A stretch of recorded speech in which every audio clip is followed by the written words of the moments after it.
Hello and welcome to another video by Rick Miracle. Hey, in my series Freemasonry and Satanism,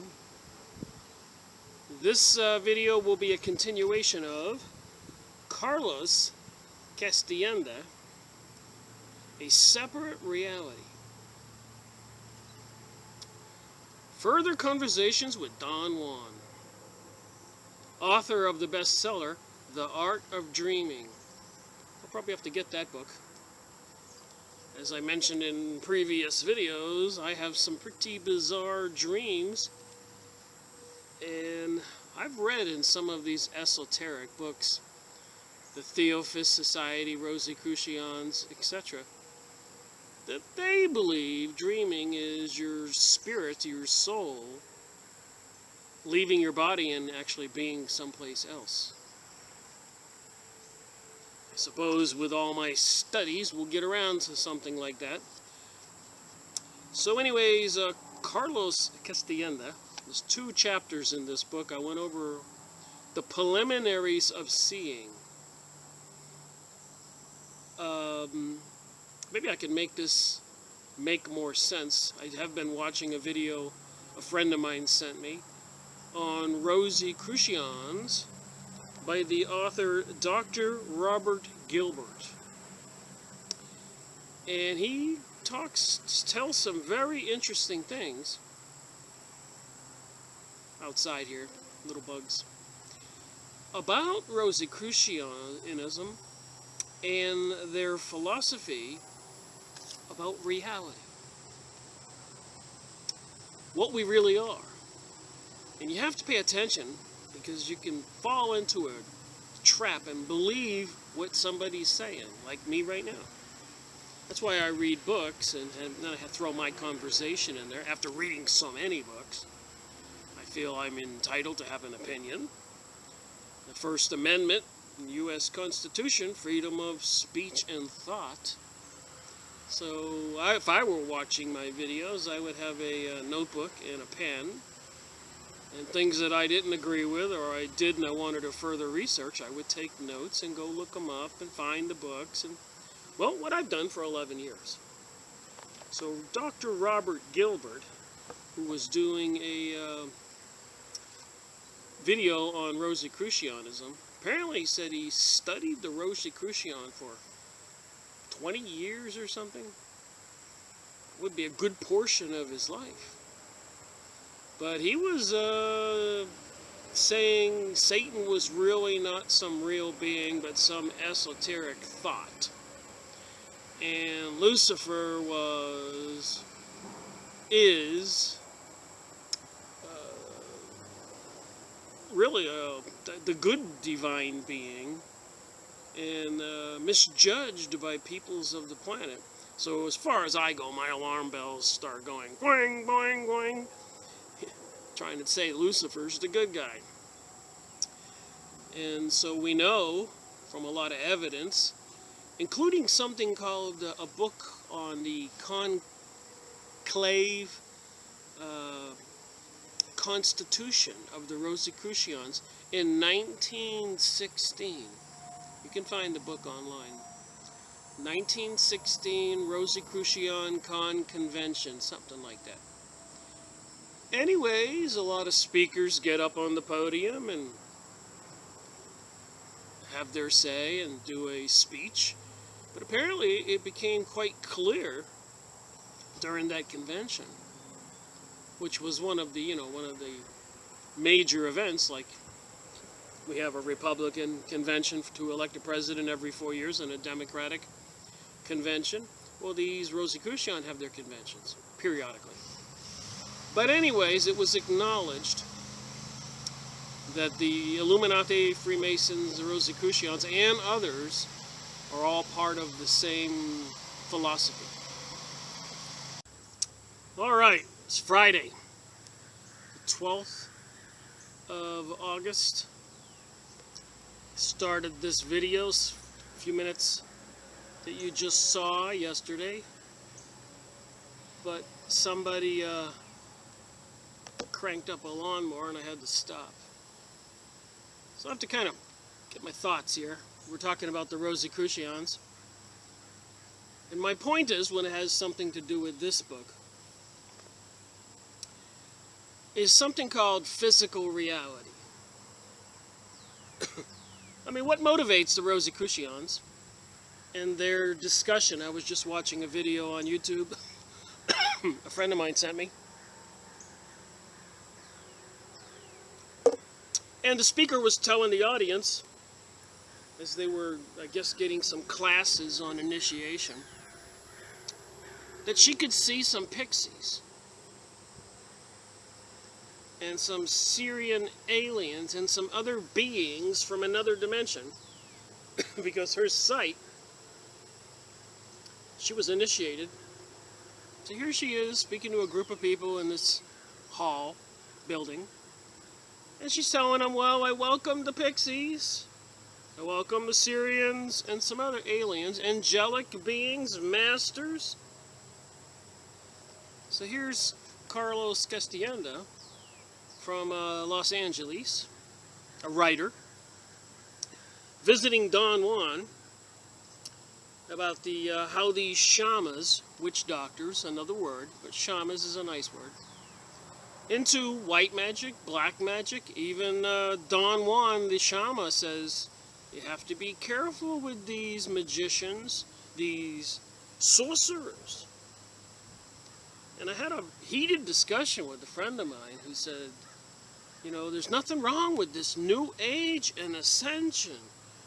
Rick, Christianity's not the only religion out there. And on and on. And I'm so, she sent me several videos, and I'm watching the videos. I'm open-minded. I'll look at all sides. And even in the video, Dr. Robert Gilbert, you can look him up, he says that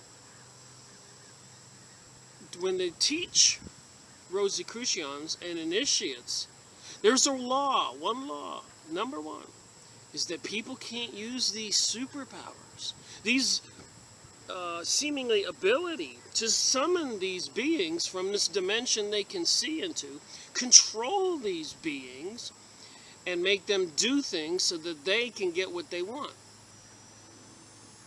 Maybe somebody's husband, somebody's wife, somebody's factory, somebody's money, kill somebody, take over the world, a new world order, a new age.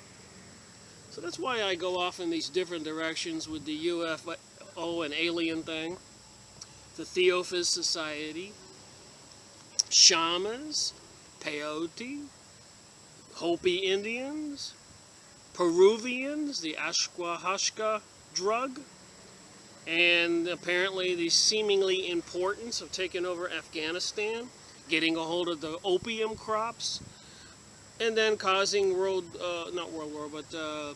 Vietnam War to intentionally get heroin and drugs into the USA young people's culture. This is a lot of stuff I'm saying. But, of course, 11 straight years of research every day, every week, every month, every year. Just going on. So I'm going to, with all that said, when I read the material here, there were 2 chapters in this book. The first chapter was the preliminaries of seeing. So he's having lots of discussions with Don Juan and lots of events. And so it was the preliminaries of seeing, what it's all about. Get the book. Give credit where credit is due. But then the second chapter is the task of seeing. So one, like probably in Rosicrucian, Freemasonry, Illuminati, witchcraft, and the people in the Talmudic and Kabbalah, all these different occults. So first there's the discipline and learning and knowledge, illumination. And then there's the art of actually seeing. And you can read 100 books and they probably really won't tell you how to see. I think it's something that after you start learning about reality, which I think there's going to be some very interesting things exposed in this book, and if you watch my other vids, you won't be able to help but become a little bit illumined. Your reality, your focus, your view of reality is going to change. And I think once you get a proper perspective of what reality really is and what's going on with World War I, World War II, the French Revolution, Russian Revolution, and Mao taking China to communist, killing hundreds of millions of people, I don't know, and then the Marxists, Bolshevik, Jewish people, sponsored by these Illuminati bankster folks, make no mistake, the Zionist Jewish folks, not to be confused with all the good Jewish folks who still see God, and some of them, many of them, as Jesus, as the original Messiah, Savior, that they were expecting. But of course they rejected him, some of those Jews back then, not all of them. You could only fit so many there in the temple area. There's a whole country of people that weren't there and part of the decision. Just a thought there. So they had Jesus crucified, and then he rose from the dead, proving yet again that we're talking about physical reality before he was crucified, and non-physical reality when he rose from the dead in a spiritual form like what people see today, and what the shamans see when they take these drugs. So I guess what I'm trying to say is, when I do it this way, reading these books and highlighting some information, I'm just trying to share something what I learn, and for other people who watch my videos to ponder and scratch their head and go, what is reality? And get motivated and pick up a couple of these books or watch some more video, watch other people's videos. Go see Dr. Robert Gilbert on Rosicrucian and some other Rosicrucian videos. But realize when they're speaking and they're promising you love and ascension and the gift to be disembodied so you can ascend to the Godhead. Disembodied. I think that means kill you so your spirit can leave your body. Because they think you're suffering and this whole thing is a big punishment, and if you really want to go to heaven you need to be disembodied, killed. You got to pay attention to the words and everything else. You got to really be a discriminate observer. And so, 50% of these books I read is probably some kind of lie and deception, and the other 50% are trying to expose the lie and deception. But you have to read them all to try to formulate some proper thinking in our own minds. I can go on and on, so I'll start reading the book. The idea of seeing, that means I'm looking around me, you can see the trees. This is a physical reality. If you take this peyote, ayahuasca drug in Peru, and other things, apparently you see reality around you differently. Remember, the eye spectrum and ear spectrum and all our senses, 5 senses, is less than 1% of the frequency spectrum. So we can't see 99%. But they do have radars and other technologies that can see all kinds of things. And Walter Kilmer, in his book on the aurora, and he was a doctor, professor, and made that dye with coal and alcohol, coal dust from a coal mine, and alcohol. So it became a dye, some kind of liquid, and put it between 2 sheets of glass about a 1/4 inch apart, maybe like the size of a window, poured the glass in there, it was all sealed, and you could look at another person and actually see their aura, and some other interesting aspects of their aura. And a lot of people have used cameras and other techniques to photograph and see ghosts and spirits. History is full of this. So this other non-physical reality is there. So go watch Dr. Robert Gilbert or other videos on Rosicrucian and listen and watch. And then they'll tell you, yeah, we don't want our people to misuse these things we teach them for their own selfish purposes. And then I'm thinking, whoa, the people with the Kabbalah have all this technology that they can communicate with this other non-physical reality. and use those beings to possess other people, control other people, get other people to do things or do things to them to take over the world. And they're obviously, with this new age and new world order and biodiversity and sustainability, global warming, global cooling, climate change, terrorism, threats of World War I, dollar crashing, stock market crashing, pole shift, earthquakes, incoming planet Herculumbus, the destroyer, planet X, etc., and more fears. And there's books written in the 60s and the 70s that they were worried about 2000 and 2010 and 2016, that we, the people, becoming more aware and our intellect increasing with the society growing and advancing, that they wouldn't be able to control us. I got the books. We'll go over the books again. So they had to come up with different tools, different techniques to control us. The Hegelian dialectic, like causing 9/11 so you could invade the Middle East and kill all the people. And there's new maps now of Greater Israel, half the size of the United States if you go look it up on Yahoo Images or the internet. You'll find out. It goes from the Euphrates in Iraq all the way down to the Nile in Egypt. Gigantic country. And in 1947 they annexed a small portion of the Palestinians' land, and now the Zionist Jews have all of the land, and the Palestinians barely have a small portion.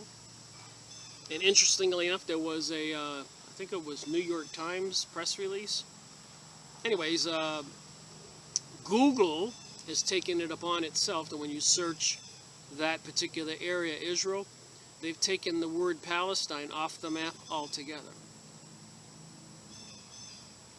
So, you got Google, YouTube, and a lot of these other organizations that are owned by apparently Jewish folks. And if you, I've been reading another book now I'm going to share in the next video, I think. And it clearly says that the Jews are committed to their nation land. No matter where they live, they're dual citizens. London, United States, Canada, or Brazil, Argentina, anywhere in the world. They are citizens of that country. But they are also committed and loyal dual citizens to their race of people. The Hebrews, Jewish people, which I don't think are all Hebrews now. So they're dual citizens, and they put these people in charge of the United States and the United States economic system. But they're dual citizens, and they're more loyal to their Jewish Hebrew race. And they're into the Kabbalah. So that's what it has about this. These people are into magic. And apparently they use this non-physical reality as a weapon and a tool against us. I guess they could use voodoo and other things to harm me and other people. And into astrology and other things to know when to do events if these technologies are real. And they'll call us fools and laugh at us if we talk about this. It's nonsense. But meanwhile, they actually really practice it. And even including abducting people with the Illuminati, witchcraft, and the Talmudic Jews and all that.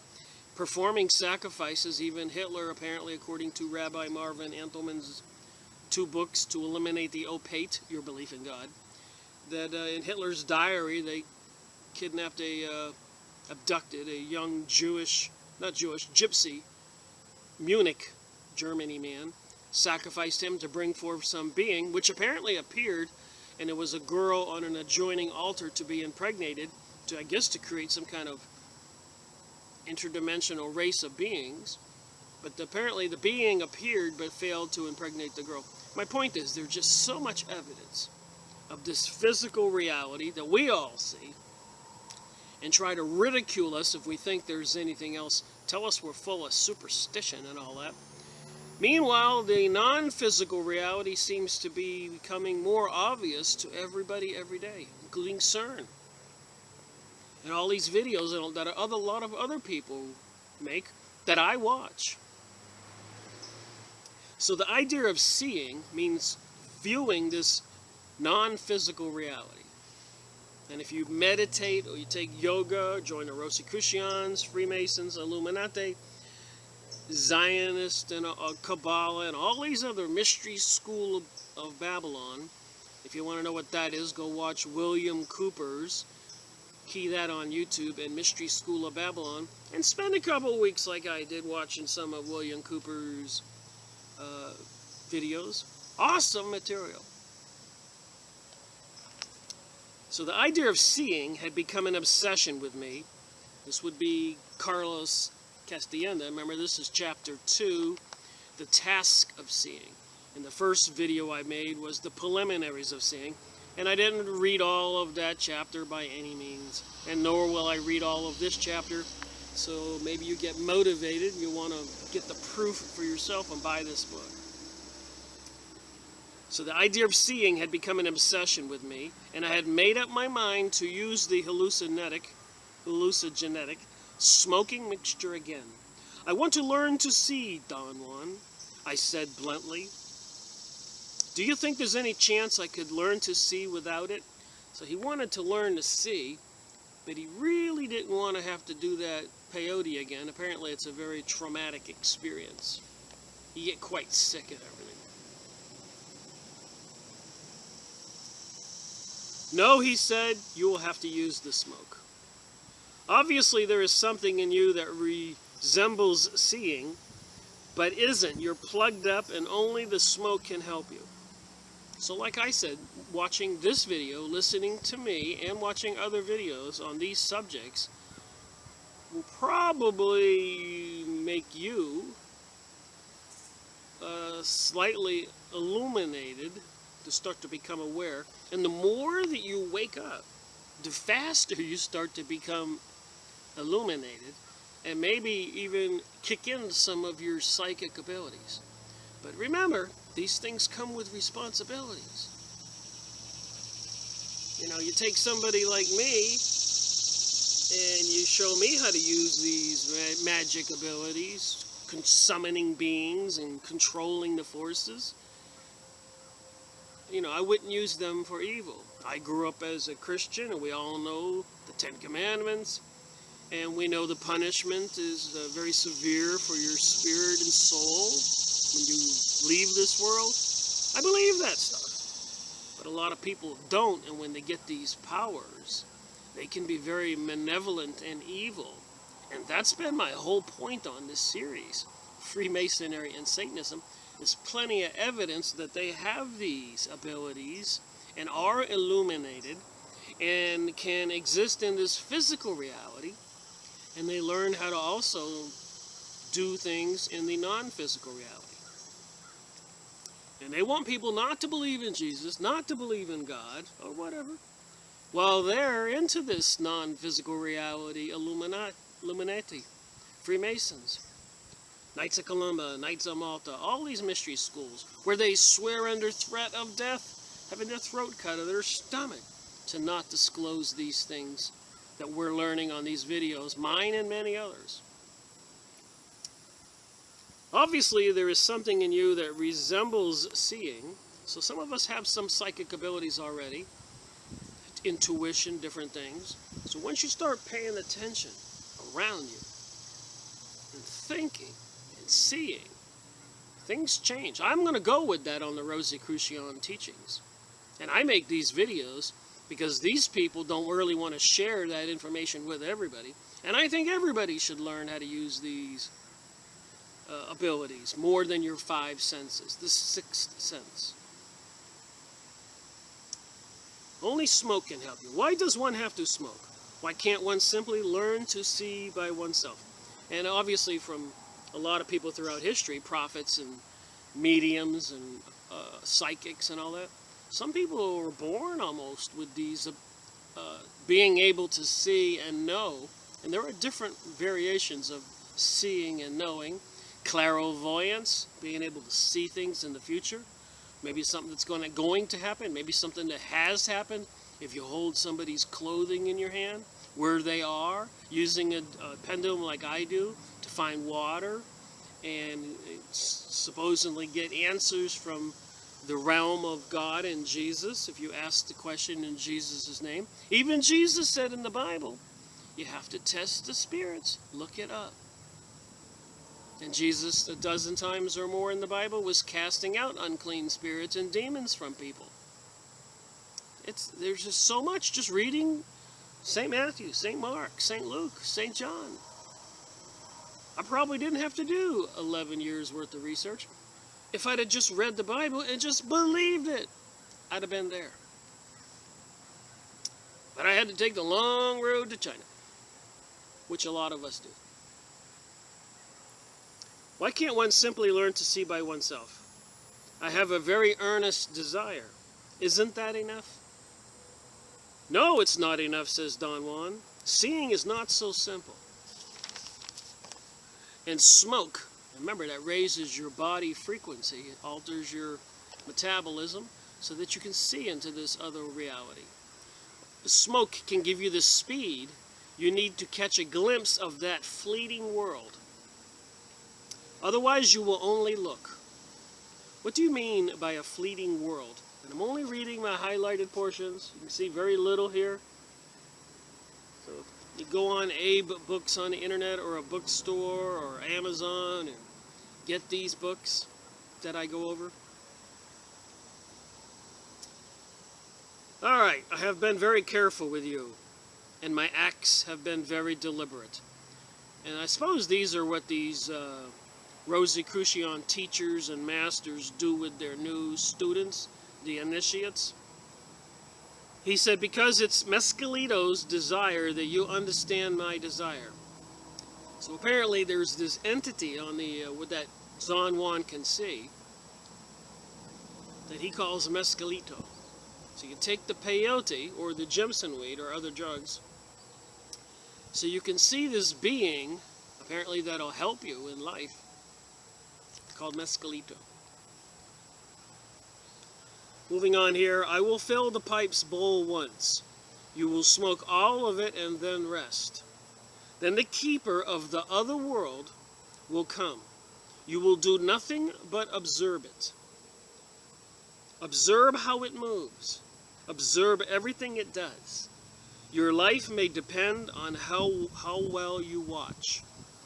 So you take the peyote, the teacher saying, the Shama is saying, the sorcerer, Don Juan is saying, this is your first lesson. I just want you to watch. Be very careful and pay attention, because it's dangerous.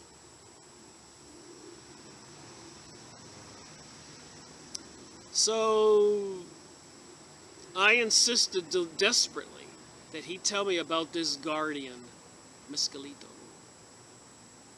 What world? The world of the dead? Asked Carlos.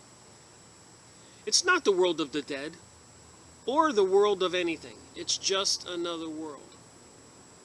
There's no use telling you about it. See it for yourself. That's all I read on this page.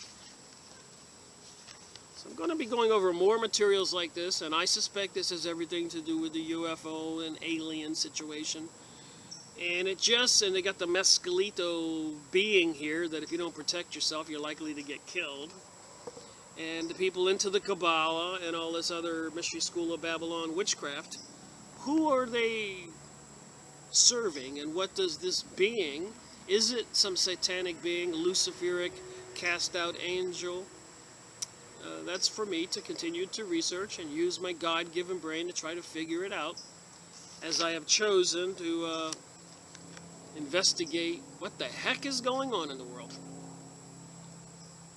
I took another puff, and the coating extended to my chest. So I guess it's pretty traumatic when you smoke this stuff. It just permeates your whole chest, you know. You probably breathe in some smoke or something and started gagging. It's probably tough. When I had taken the last puff, I felt that the entire inside of my body was coated with a particular sensation of cold warmth. My body was numb. I could not move. My body was numb, but I could move. I changed positions to sit more comfortably. I felt dizzy, My eyes were closing involuntarily. Don Juan shook me vigorously and ordered me to stay awake. He said I knew very well that if I fell asleep, I would die. Wow. So you're on this drug, and if you fall asleep, you'll die. That jolted me. It occurred to me that Don Juan was probably just saying that to keep me awake, but on the other hand, it also occurred to me that he might be right. I opened my eyes as wide as I could, and that made Don Juan laugh. He said that I had to wait for a while, keep my eyes open all the time, and that at a given moment, I would be able to see the guardian of the other world. David Icke, apparently the guy who wrote all those books on reality, reptilians, and so much more. To look it up if you don't know David Icke. But apparently he got started in all this. He's from England. Because he had gone down to Peru and taken the ayahuasca, however you say it, drug with the shamans, and down there to Africa to see another shaman, and all over the world. So he had a psychic experiences. So that started his whole book writing, speeches career. Look up David Icke if you don't know him. I felt a very annoying heat all over my body. Don Juan leaned over and ordered me in a whisper not to look at him, but to stare fixedly at a point on my mat, which was directly in front of my eyes. He said that I had to look with one eye, my left eye, and that sooner or later I would see the guardian. I fixed my stare on the spot he had pointed to, but I did not see anything. At a certain moment, however, I noticed a gnat flying in front of my eyes. It landed on the mat. I followed its movement. It came very close to me, so close that my visual perception blurred. And then, all of a sudden, I felt as if I had stood up. It was a very puzzling sensation that deserved some pondering, but there was no time for that. I had a total sensation that I was looking straight onward from my usual eye level, and what I saw shook up the last fiber of my being. There is no other way to describe the emotional jolt I experienced. Right there, facing me, a short distance away, was a gigantic, monstrous animal. A truly monstrous thing. Never in the wildest fantasies of fiction had I encountered anything like it. I looked at it in complete, almost bewilderment. The first thing I noticed was its size. I thought for some reason that it must be close to 100 feet tall. It seemed to be standing erect, although I could not figure out how it stood. Next, I noticed that it had wings, 2 short, wide wings. At that point, I became aware that I insisted on examining the animal as if it were an ordinary sight, that is. I looked at it. However, I could not really look at it in the way I was accustomed to looking. I realized that I was rather noticing things about it, as if the picture were becoming more clear as parts were added. Its body was covered with tufts of black hair. It had a long muzzle and was drooling. Its eyes were bulging and round like 2 enormous white balls. Then it began to beat its wings. It was not the flapping motion of a bird's wing, but a kind of flickering, vibratory tremor. It gained speed and began circling in front of me. It was not flying, but rather skidding with astonishing speed and agility just a few inches above the ground.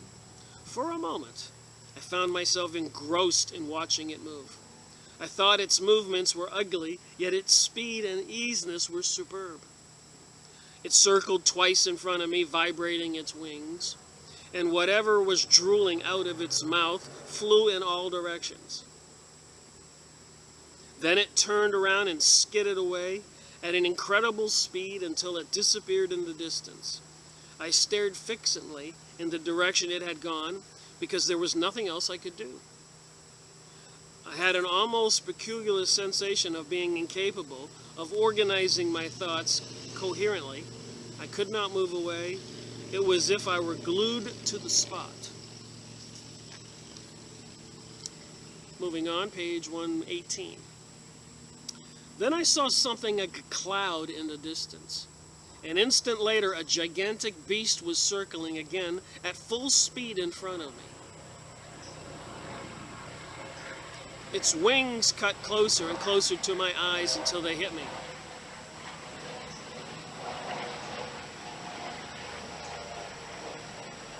Helicopter. I felt its wings had actually hit whatever part of me was there. I yelled with all my might in the midst of one of the most excruciating pains I've ever had. The next thing I knew, I was seated on my mat, and Don Juan was rubbing my forehead. He rubbed my arms and legs with leaves. Then he took me to an irrigation ditch behind his house, took off my clothes, and submerged me completely, pulling me out of the submerged water and pushed me down over again. So I guess apparently he was trying to wake him up. I also noticed that in order to say something, I had to stop looking at things. I had the impression that I was entangled in a very deep level, and I wanted to talk. I had to surface like a diver. I had to ascend as if pulled by my words. I think I need a drink of water. So he had the experience. Twice I went as far as clearing my throat in a fashion that was perfectly ordinary. I could have said then whatever I wanted to, but I did not. I preferred to remain at the strange level of silence where I could just look. I had the feeling that I was beginning to tap what Don Juan had called seeing, and that made me very happy. Afterwards, Don Juan gave me some soup, tortillas, and ordered me to eat. I was able to eat without any trouble, and without losing what I thought to be my power of seeing. I focused my gaze on everything around me. I was convinced I could see. And again, I'm reading only my highlighted portions.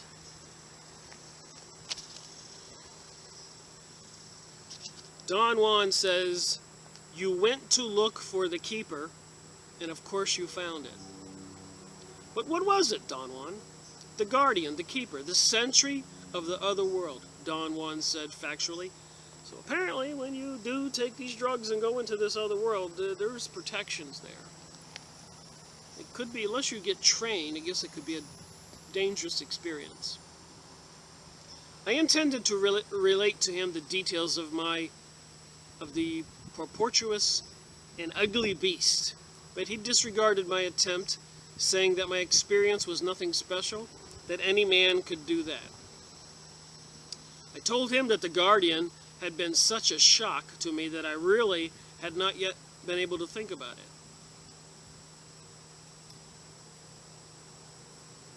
I was petrified, I said. Never in my life have I experienced such an awesome fright. Come on, he said, laughing. You were not that afraid. I swear to you, I said with genuine fever, that if I could have moved, I would have run hysterically. What was the point of making me see that monstrosity, Don Juan? He became serious and gazed at me. That was the guardian, he said. If you want to see, you must overcome the guardian. But how am I to overcome it, Don Juan? It is perhaps 100 feet tall. So I think I'll take a little break and share something else and go back to this book. Just thought I'd share some information. But down there in Peru, where they take the ayahuasca drug,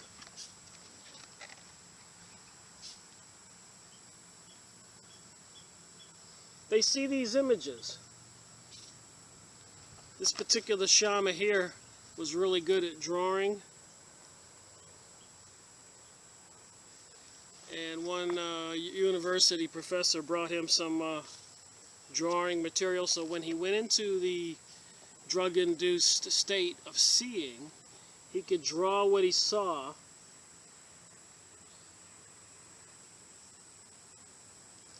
I got this book just for a couple bucks on abebooks.com, used book site. To me, it's a fascinating book. But apparently, when people go into these drug-induced states, a lot of snake-type beings and other types of beings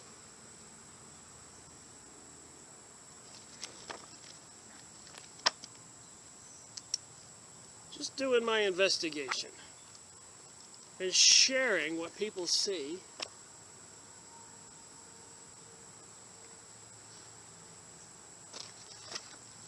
Bizarre. Here's a book I have in my collection, Between Two Worlds. So what is reality? And again, I'm not opposed of there being a spiritual world, or me learning how to use a pendulum, or use my psychic ability to see forward in time, back in time, or be a psychic and help people. What concerns me is a good portion of the population, from my observance, owning my own business for 26 years, is that a lot of people are selfish and would use stuff like this for their own personal gain.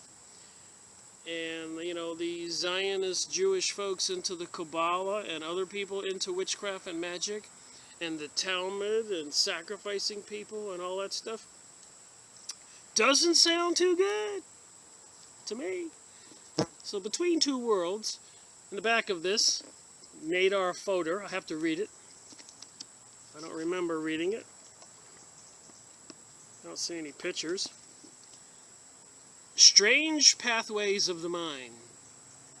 Supernatural beings in modern times, haunting and possession, mysteries of the supernatural.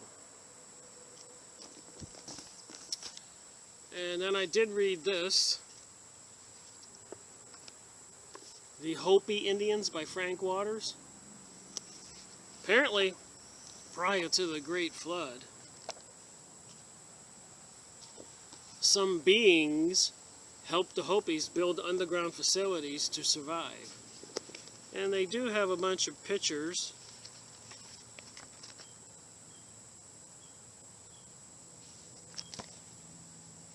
They wear these masks. I suspect it's some kind of beings they see when they're in the induced state of the drugs they use.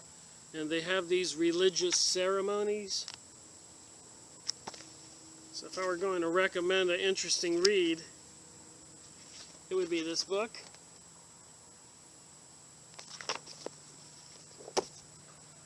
And of course I showed these pictures a couple times, but they got something called divas, angels, cherubim.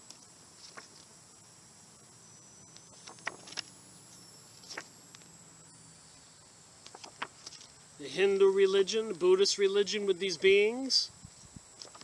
There's no shortage of evidence of these things. Rosicrucians talk about it. I suspect it's part of the Kabbalah and meditation, like Gene Roddenberry of Star Trek went into a meditative state to get the storylines for the Star Trek series. Now, if you go back and you watch the Star Trek series, you'll see the reptilian-type creatures and interdimensional spiritual beings in that show after show, episode after episode. And one of those books I have about the supernatural in Hollywood, writers told all. But apparently there are some kind of beings. They can manifest. And looks like this guy's got a bunch of little arms. Statues all over the world.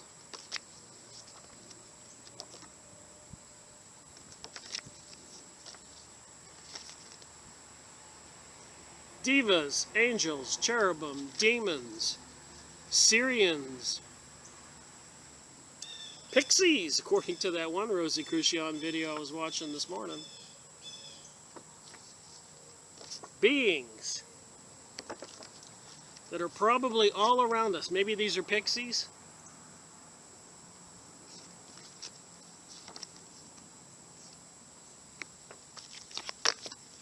Just thought I'd take a short break there. Eric von Doniken, I keep saying his name wrong, I apologize to him. awesome book, but look at the creatures.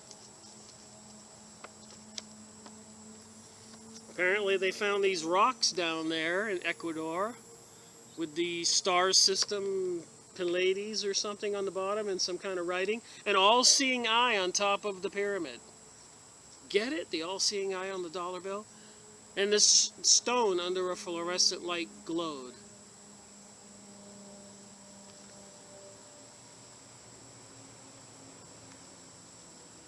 And Eric von Donovich found some gold plates he took pictures of. And you can see the beings. And the pyramid with the all-seeing eye. What's going on? Don't we want to know? Getting a book like this at a used book site is probably worth it. The color pictures alone are worth some serious investment to own. Probably cost you just a couple books if you can get this book. So what were these beings that are on this picture? And look at those pictures we saw about the Peruvians.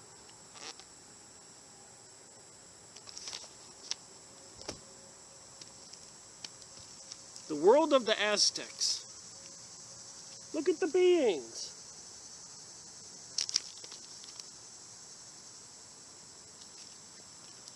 I got lots of books.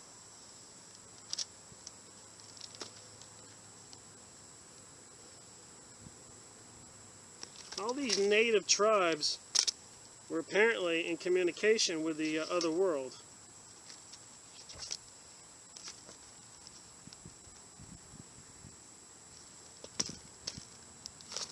It's fascinating reading the Carlos Castaneda, the separate reality book we're going over on this video. But I just thought here's some more. The eagle, the jaguar, and the serpent, Indian art of the Americas, the American Indians.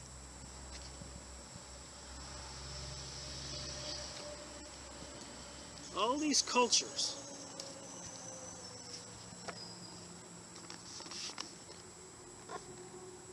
What were they telling us?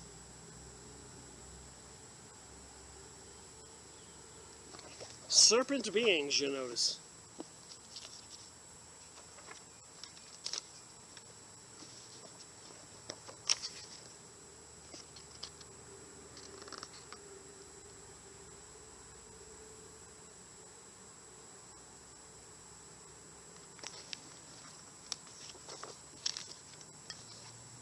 Call me a skeptic, but I have to have all these pictures for me to get an idea for my initiation.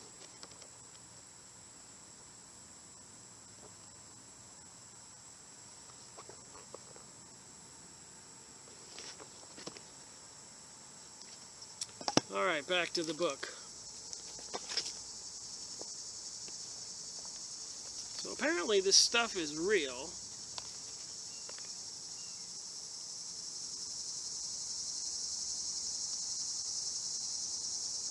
Two days later, on November 11th, I smoked Don Juan's mixture again. Guess this Carlos Castaneda is a brave guy after viewing that big monster.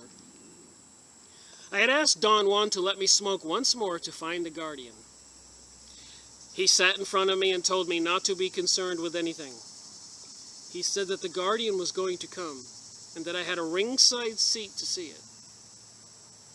He also told me in a casual way that the guardian could cause great pain, but there was one way to avert it. I wanted to call his attention the fact that it was impossible for me to push myself up because I had lost control of my muscles. I tried to vocalize the words, but I could not. So apparently after he took the drug, he was paralyzed. I had an overwhelming sense of despair and closed my eyes. Don Juan grabbed me by the hair and shook my head vigorously and ordered me impertinently not to close my eyes. I not only opened my eyes, but I did something I thought was astonishing. I actually said, "I don't know how I got up that time." I was startled. There was something very monotonous about the rhythm of my voice, but it was plainly my voice, and yet I honestly believed I could not have said that, because a minute before I had been incapable of speaking. The guy's on the peyote. I didn't say that, I said. And again I was startled by my voice. I felt elated. Speaking under these conditions became an exhilarating process. So I guess it's kind of exhilarating to be speaking while you're under the influence of the peyote. I wanted to ask Don Juan to explain my talking, but I found I was again incapable of uttering one single word. I struggled fiercely to voice my thoughts. But it was useless. I gave up, and at that moment, I almost involuntarily, I said, "Who's talking? Who's talking?" I was very serious about that. My thoughts were very clear. My body, however, was numb. I did not feel it. I was not suffocating, as I had once been in the past under similar conditions. I was comfortable because I could not feel anything, and I had no control whatever over my voluntary system, yet I could talk. And I have learned after reading, this is page 112, and I read the entire book, 262 pages, that as you take the drug and have more and more experiences, you seem to be able to handle yourself better, which is the same thing with the Rosicrucian initiation and all the other mystery schools. I'm sure the Illuminati, Freemasons, when they get into this stuff, the more you practice and the more you study, the more you become aware, illumined. And once you actually become aware of your environment around you and learn how to tone down your brain, quiet it, and listen for the birds and the bugs and look at the wind and the trees and everything, and you start to focus on reality, seems to be one of the keys to raising your consciousness. And again, I'm not opposed to raising consciousness. I would rather raise my consciousness, and as Jesus said, test the spirits, and want to go to the God world or the bright tunnel or that world, but not necessarily go to the world, beware of familiar spirits and other books I have where people wrote them and said, including remote viewers like Tim Rifat and David Morehouse, Ingo Swann, that to leave your body and travel in this non-physical reality can be quite dangerous. There are beings out there that I guess that'll tear you up. Up, I said in English, and in a flicker of an eye I was up. I think he's still under the influence of the drug. Don Juan shook his head in disbelief and walked out of the house. "Don Juan," I called out 3 times. He came back. "Put me down," I said. I said down, and suddenly I lost sight of the room. I could not see anything. After a moment, the room and Don Juan came back into my field of vision. I thought I must have lain down with my face to the ground, and he had grabbed me by the hair and lifted my head. "Thank you," I said in a slow monotone. Don Juan says, "I better take you to the ditch." So I guess he was going to dunk him in water again. He said, "Or you're going to kill yourself clowning." He put me up on my feet, made me walk around the room. Little by little, I began to feel my feet and my legs, and finally my entire body. My ears were bursting with a strange pressure. It was like the sensation of a leg and an arm that had fallen asleep. I felt a tremendous weight on the back of my neck, under my scalp, and on the top of my head. Don Juan rushed me to the irrigation dish at the back of his house. He dumped me in there fully clothed. The cold water reduced the pressure and the pain by degrees until it was all gone. I changed my clothes in the house and sat down. I had again felt the same kind of aloofness, the same desire to stay quiet. I noticed that this time, however, it was not clarity of mind or power of focus. Rather, it was a sort of melancholy and a physical fatigue. Finally, I fell asleep. Page 124, November 12th, 1968. I got a lot of stuff highlighted here, so it should be pretty interesting.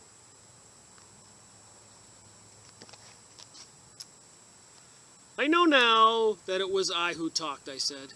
"But at the time, I could have sworn it was someone else." He was talking about his past experience with peyote. "It was you, of course," Don Juan said. "How come I couldn't recognize myself?" That's what little smoke does.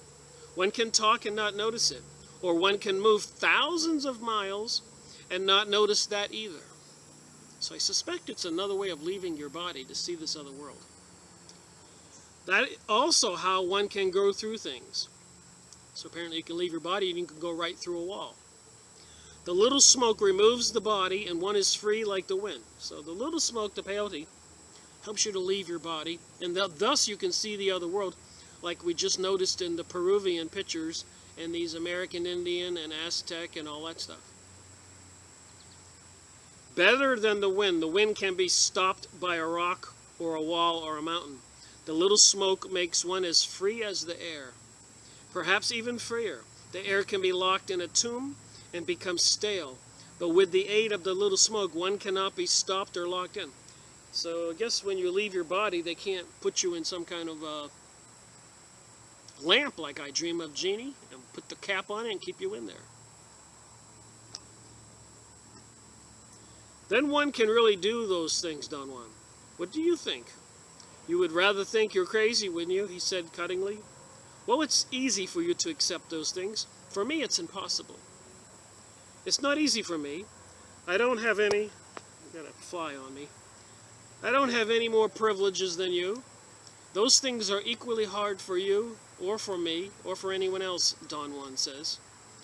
But you are at home with all this, Don Juan, Carlos says. Yes, but it cost me plenty. I had to struggle, perhaps more than you ever will.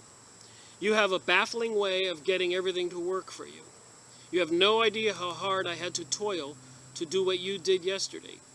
You have something that helps you every inch of the way. And again, as a Christian, I believe that if you talk to God, believe in God, and prayer, miracles can happen in your life. There are forces that are out there. It's just we have to choose. And apparently the choice right now is the Jesus path or the Lucifer path with the New Age and the New World Order. Apparently it's going to come to a head and people are going to have to take the mark of the beast. I suspect microchipping everybody and all that has something to do with some kind of control over the human and the soul. There is no other possible explanation for the manner in which you learned about the powers. You did it before with Mescalito. You have now done it with Little Smoke. You should concentrate on the fact that you have a great gift and leave other considerations to the side. So that last episode when he was able to say up and down, he was leaving his body and moving around.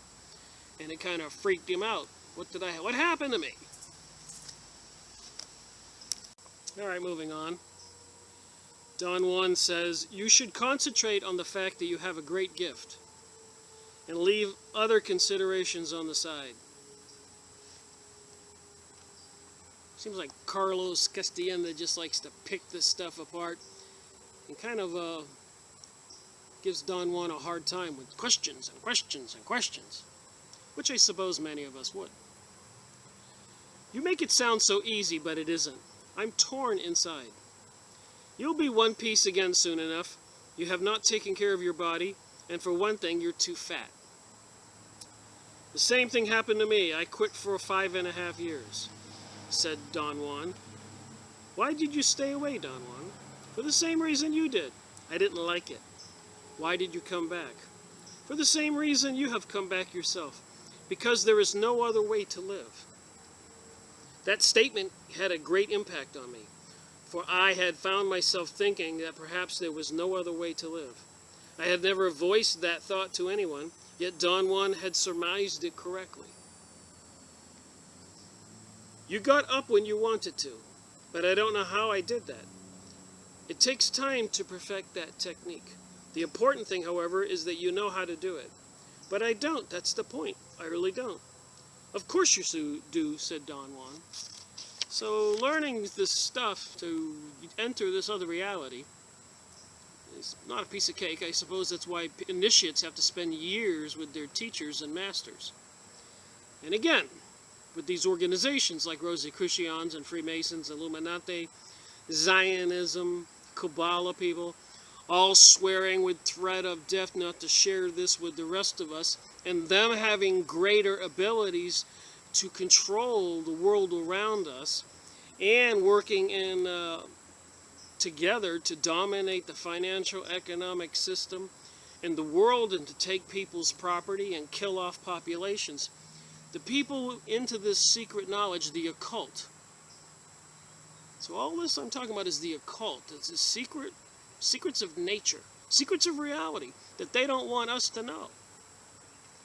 That's why I read these books in this series, Freemasonry and Satanism. People don't want to believe in Satanism. What is Satanism? Lucifer's not real. Ghosts are not real. Aliens, oh yeah, they're from some other galaxy, far advanced, and they're coming here to save us. I don't think so. I think it's like the Bible said, these creatures or entities have been here all along.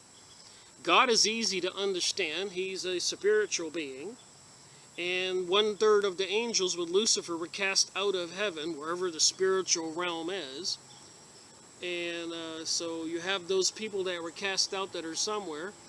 And you have God's realm where Jesus said, in my Father's house there are many mansions. And of course you have this physical plane, the physical reality. So that's what I'm saying. They have some knowledge and are doing things in secret, including mind controls, sacrificing people, and other planned events to microchip the populations, those they leave alive. And they have this secret knowledge, these secret magic stuff. And I've went over books, The Jewish Utopia, Bloody Zion, The Protocols of Zion, Henry Ford's books, Jack Bernstein, The American Jew Who Moved to Israel, Freemasonic books, alien books, and Theophist books, and so many more. Because I believe that a well-rounded investigation into these published books, non-fiction, is like putting a puzzle together. And you put a little piece here, and you put another one there, and you're trying to figure out what the puzzle is because you lost a label, or somebody gave it to you without a label. But after a certain number of pieces, the whole border and some more, you start to get an idea what the puzzle is. And it goes the same way with reading 100 books. Reality starts to come into focus. And I suppose it's the same way on how a person can raise their consciousness and become illumined, which I don't think is necessarily a bad thing. I just think if they're going to be illumined into reality, we all need to be illumined into reality. And if they want to attack us spiritually, we need to know how to attack them spiritually and how to defend ourselves. And of course, prayer to God and Jesus and ask protection, as people who have been abducted by so-called aliens have, called out in Jesus' name, and the alien or whatever entity dropped them like a hot potato. That's important to know. When you're watching those UFO alien videos and people discussing it or reading those books, pay attention to those sentences and paragraphs where they tell you this stuff. It's very important, in my opinion. We need to wake up. I don't want to wake up one day or walk out of the house at noontime and see nuclear bombs flying this way because we're all asleep and they want to kill off a huge part of the population so they can have this physical plane all to themselves for their new superior race and beings. They got plans. Sky Spring, HARP systems, FEMA camps. Who's their boss? Lucifer? Who's running the show, really? Later on, we talked again about the guardian of the other world. If I believe that whatever I have experienced is actually real, I said, then the guardian is a gigantic creature that can cause unbelievable physical pain. And if I believe that one can actually travel enormous distances by the act of will, then it's logical to conclude that I could also will the monster to disappear. Is that correct? Not exactly, Don Juan said. You cannot will the guardian to disappear. Your will can stop it from harming you, though. Of course you can. If you ever accomplish that, the road is open to you. You can actually go by the guardian, and there's nothing it can do. not even whirl around madly. How can I accomplish that? You already know how. All you need now is practice. It's like I said, you keep reading these books and understanding this other stuff as it's described in the other world. If you start to believe it, pick up the Bible and read some of the stuff Jesus did and other stuff. Once you start to believe, your whole world starts to change anyways. That's why they don't want you to believe. All you need now is practice. I told him that we were having a misunderstanding that stemmed from our differences in perceiving the world. I said that for me to know something meant that I had to be fully aware of what I was doing and that I could repeat what I knew at will. But in this case, I was neither aware of what I had done under the influence of the smoke, nor could I repeat it if my life depended on it. Don Juan says, "You really know how to talk and say nothing, don't you?" he said, laughing. "I have told you, you have the unbending intent in order to become a man of knowledge. You have to have an unbending intent to become a man of knowledge." And I have to say, after my 11 years reading all this book, I have an unbending intent to become a man of knowledge. And making these videos, I share what I learn. And reading these books twice and 3 times making videos helps me to learn more, obviously, like studying and studying and studying. And it does seem to be making my world vision and view different. You insist on explaining everything as if the whole world were composed of things that can be explained.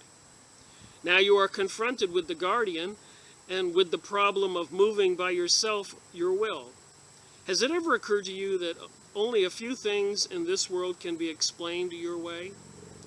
When I say that the guardian is really blocking your passing and could actually knock the devil out of you, I know what I mean. When I say that one can move by one's will, I also know what I mean. I wanted to teach you little by little how to move, and then I realized that you know how to do it, even though you say you don't.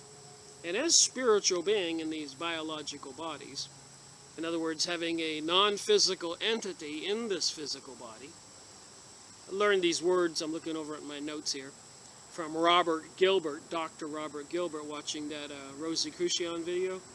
Look him up, it's fascinating. But it just helps me to explain it a little different. This is my physical body, and my spirit or my soul, which is an auric field around me, is my non-physical body. And you couldn't live without both. If my non-physical body was taken away, this physical body would just plop over, like a transistor radio without a battery, a flashlight without a battery, etc. Your cell phone without a battery, it wouldn't work. Your spirit soul is like your battery. But I really don't know how, I protested. "You do, you fool," he said sternly, and then smiled. "It reminds me of the time when someone put that kid Julio on the harvesting machine. He knew how to run it, although he had never done it before." I know what you mean, Don Juan, however. I still feel that I could not do it again, because I'm not sure what I did. So when he was under the influence of the peyote and he willed himself to be outside his body or up or down, he doesn't really know how he did it. Just like me in my out-of-body experience. After Christmas Day doing work all day, I laid on the sofa. The next thing I'm doing it, I'm floating above myself, looking down at myself. I wish I could do it again. It's so fantastic. But then I freaked out and thought I had died and wanted to go back to my body, and I did. So when you do get into this non-physical reality with your spirit, it does scare the dickens out of you. I can testify to that.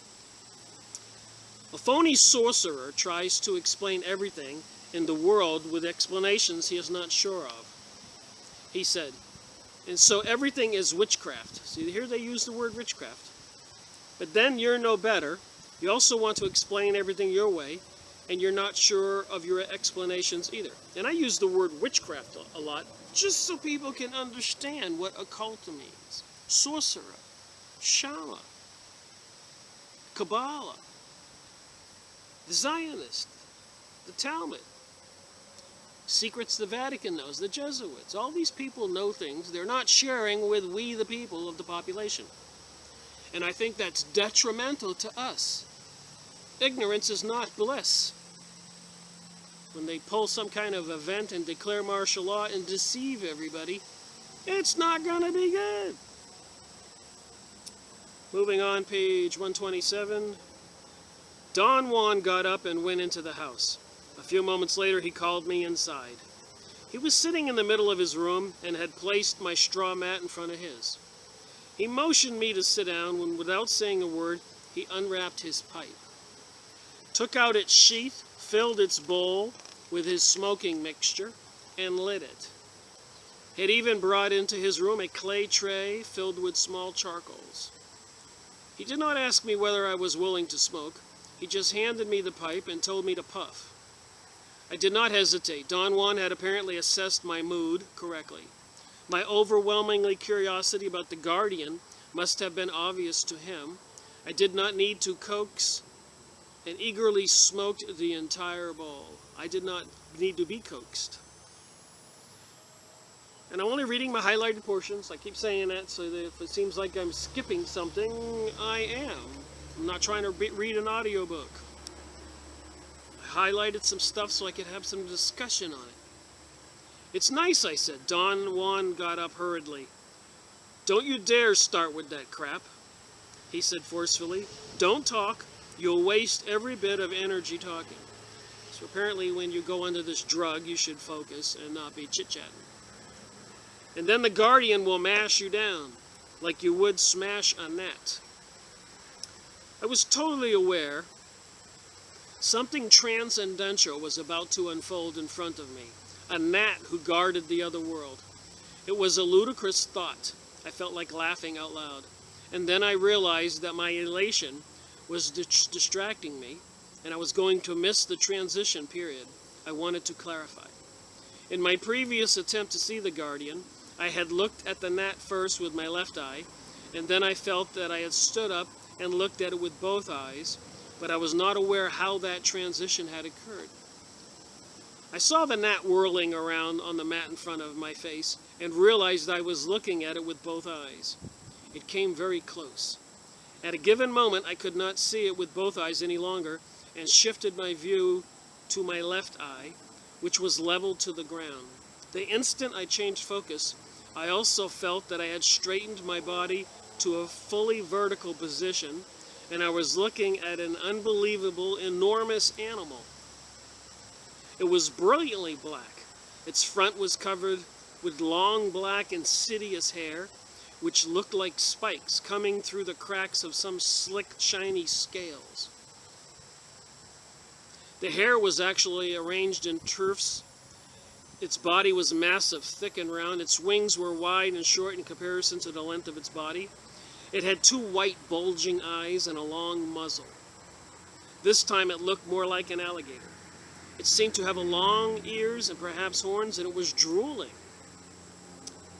I want you to get high on some kind of a hallucinogenic and see that. I realized that for the first time in my life that my eyes were the only part of a man that could show to me whether he was or not alive.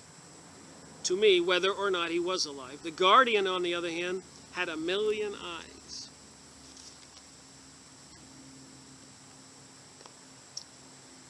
Apparently, after a while, it's getting really hot out here today. Well, I had to go get some cool water. I was starting to lose my speech.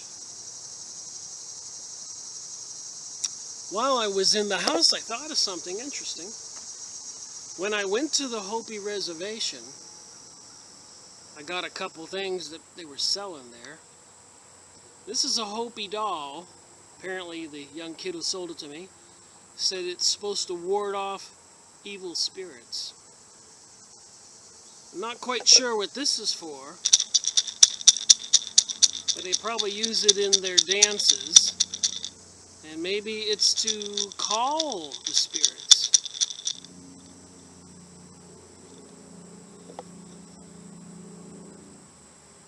I've been to Roswell, where the UFO alien thing is, and many other places.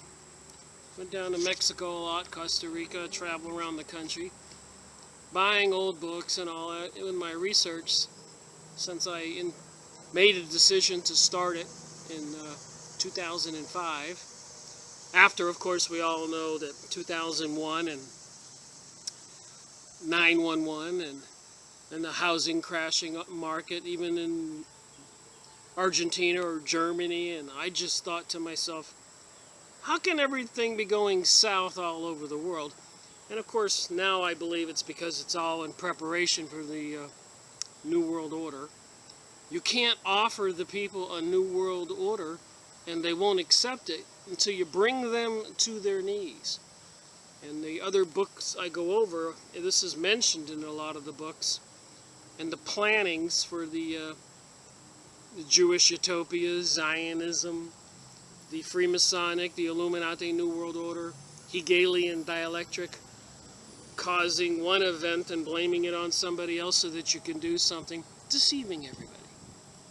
And all those satanic rituals, even with that tunnel opening in Geneva, football halftime shows with Madonna, Katy Perry, Beyonce doing satanic rituals at Emmys and Grammys and BET Awards, and that crazy show at CERN where they were doing the satanic show.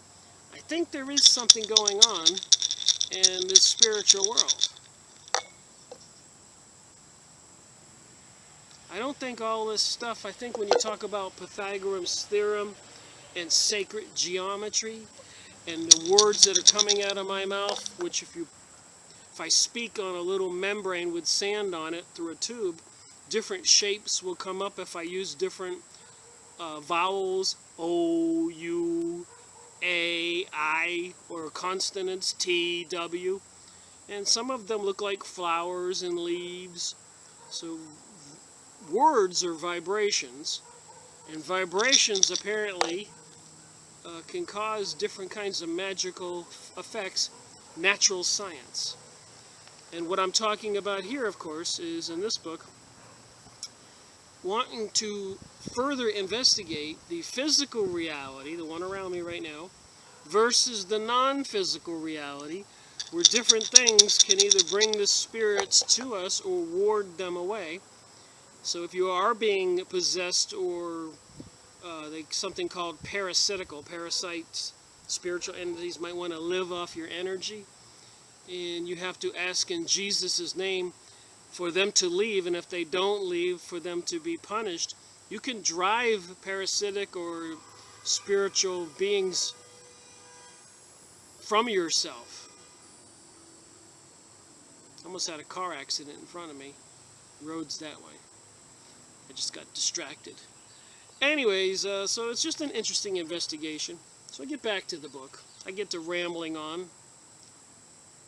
I hope it's okay. The Guardian began to whirl in front of me.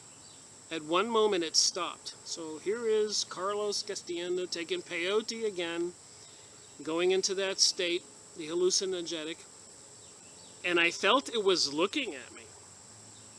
The awesomeness was its appearance, its bulging eyes, its horrendous mouth, its drooling, its insidious hair, and above all, its incredible size. I watched very closely the way it moved its wings, how it made them vibrate without sound. I watched how it skidded over the ground like a monumental ice skater. Looking at the nightmarish creature in front of me, I actually felt elated. I really believed I had discovered the secret of overpowering it. I thought the Guardian was only a moving picture on a silent screen. It could not harm me. It only looked terrifying. And I'm only reading my highlighted portions if it seems like I'm skipping stuff. That's why I keep saying that. Get the book. Read the book. Pass it on to one of your friends. Get the whole neighborhood to read the book. And maybe we can wake up to the existence of a non-physical reality and have a little bit more of a view into what the powers that be that rule our world know that they don't want us to know. Except for their version of it. like I Dream of Jeannie or Hogan's Heroes, where they mock the Germans, and other TV shows, Divergent, Hunger Games, Texas Rangers, Gotham, where they portray human beings as really demonic beings. I couldn't watch it. If human beings are like that, or are going to be like that, it's because these people who rule our world will make them like that. They know when they crash the dollar or they make food scarce by some martial law event. Maybe they intentionally explode a nuclear bomb in one of our major shipping harbors. Say there's trailer trucks all over the country and maybe more nuclear bombs, and they got to shut everything down. Within days, people will be stupid and rioting and all that stuff. In my opinion, unnecessarily so. If everybody would just stay calm and collectively and work together, we would probably be able to destroy these evil people ruling our world and what they plan on doing if we don't react. But they're seriously into psychology, and they know lots of things and can do lots of things. With the HARP transmitters, they can make everybody in a city agitated and probably go raving mad turning on those microwave frequencies. And this stuff they dump in the sky with the sky spraying. What concoction could they start dumping tomorrow? Some kind of plague thing?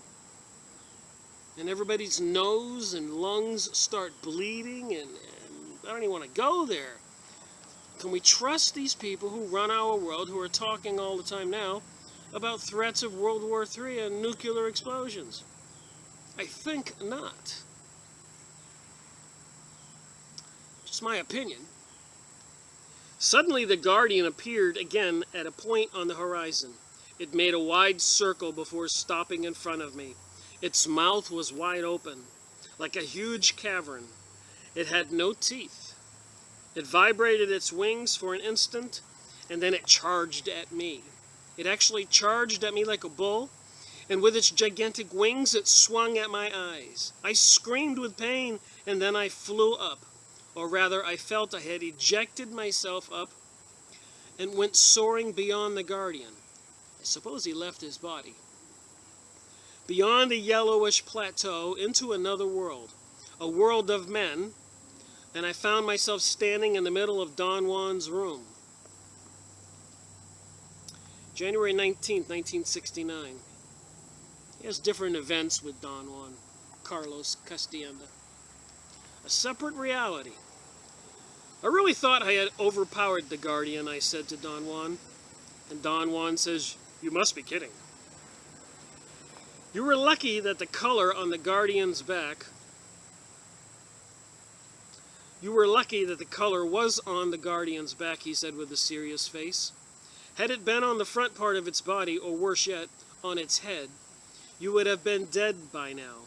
You must not try to see the Guardian ever again.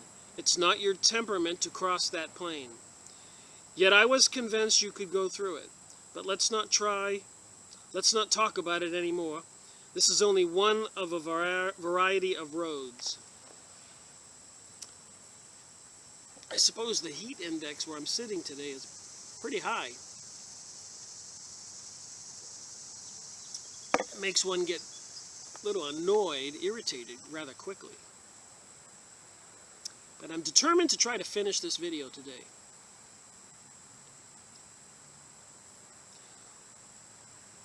What will happen to me if I try to see the Guardian again? The Guardian will take you away, he said. It will pick you up in its mouth and carry you into that plane and leave you there forever. It is obvious that the Guardian knew that it was not your temperament and warned you to stay away. After a while, however, he said that the Guardian, being the keeper, the watchman of the world, knew many secrets that a Brujo was entitled to share. Is smoking the only way to see the Guardian, I asked. No. You could also see it without it. There are scores of people who could do that. I prefer the smoke because it is more effective and less dangerous to oneself. Your movements would have been too slow. To survive in that world, You need to be as fast as lightning.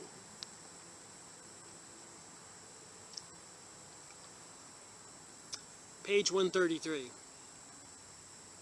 Don Juan patiently listened to my complaints. You're too weak, he said. You hurry when you should wait, but you wait when you should hurry. You think too much? Now you think there is no time to waste. A while back you thought you didn't want to smoke anymore. Your life is too damned loose. You're not tight enough to make the little smoke. I am responsible for you, and I don't want you to die like a fool. I felt embarrassed, thought Carlos Castaneda. What can I do, Don Juan? I'm very impatient. Live like a warrior. I told you already. A warrior takes responsibility for his acts, for the most trivial of his acts. You act as though that you act on your thoughts, and that's wrong. You failed with the guardian because of your thoughts. Page 136.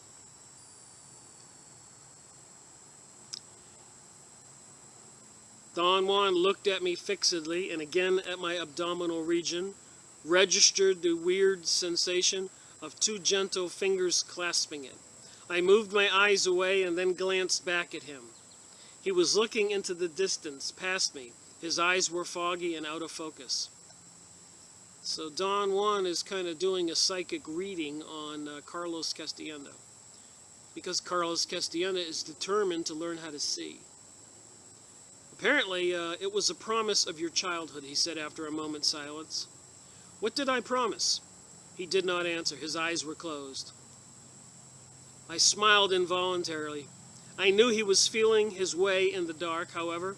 I had lost sight of my original impetus and to humor him.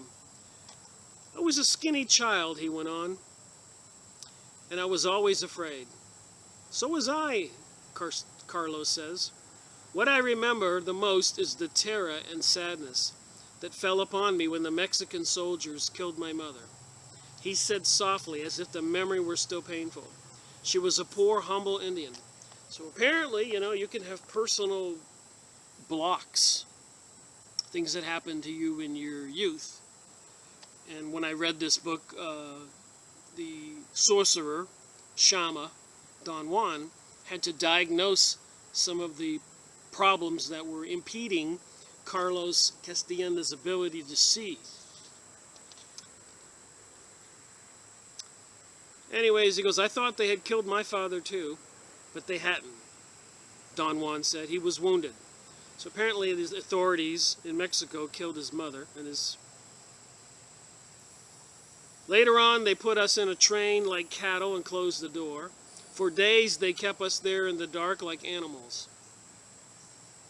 Wow. Mexico. He said he was seeing a light of violence around me and wondered whether I was going to start beating him.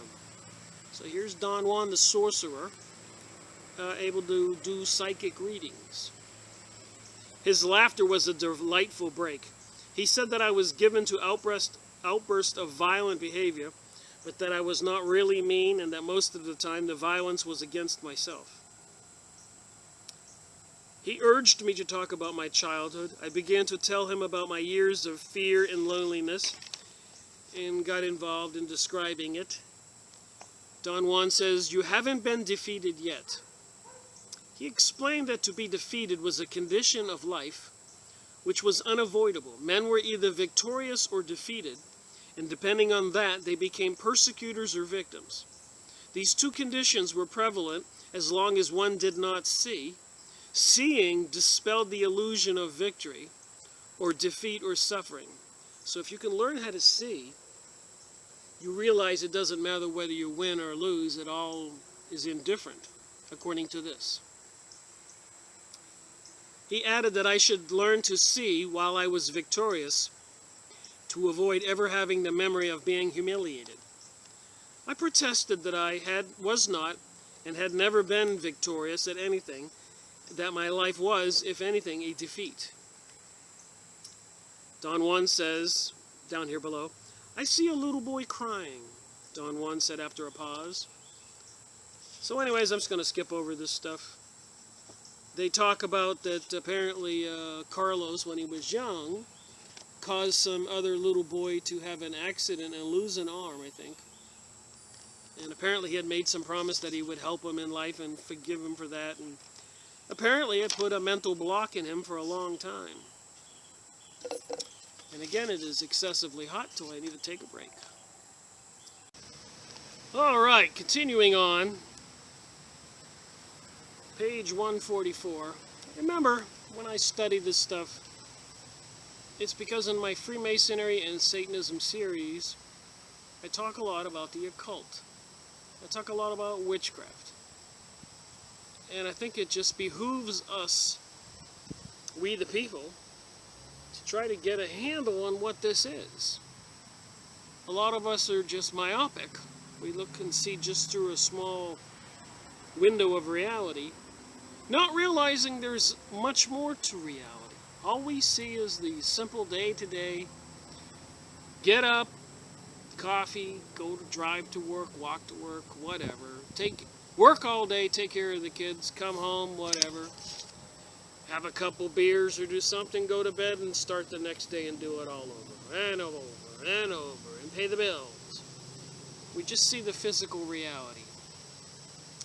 A lot of people don't ponder the whole thing. Then we see all kinds of seemingly insanity all over the planet. People acting like zombies, almost like they're in a trance. Maybe they are. The powers that be are using black op programs, psychological, TV, radio, mesmerization, propaganda to manipulate the world, and they do plan on a new world order and a new age. And we see the symbols of the skull and bones and snakes and daggers and all kinds of tattoos and piercings on people and decadent propaganda, gay agenda, even trying to lower the age of consent with children, sex, pedophilia, child trafficking, and so much more manipulation of the economy, and bombing the smithereens out of the Syrians and other people all over the world. FEMA camps, a government buying 500 million hollow point bullets, and aircraft carriers, jet planes, improving nuclear defense missile systems all over the world. It just makes one wonder what the heck is going on. So I started the series. And I think that these people who rule our world are into the occult. I think throughout history there have been magicians and wizards or warlocks or witches. I mean, history is full of burning these people at the stake. And the United States apparently had some people into the Freemasonic cult, Illuminati, Rosicrucian, and all the other ones, part of the peoples who established the United States, and even street plans like in Washington, D.C., like a gigantic owl, Moloch. Bohemian Grove in California, they throw a baby into a fire under a gigantic owl called the cremation of care. I could get into all this again. So why are they sacrificing people? What is this Luciferic New Age religion that they all even admit? Even that text Mars, the cult of the serpent, about the one Jewish guy who says when he told Tex Mars he didn't like his speech. And Tex Mars says, well, we're all alike, aren't we? We're all from Adam and Eve.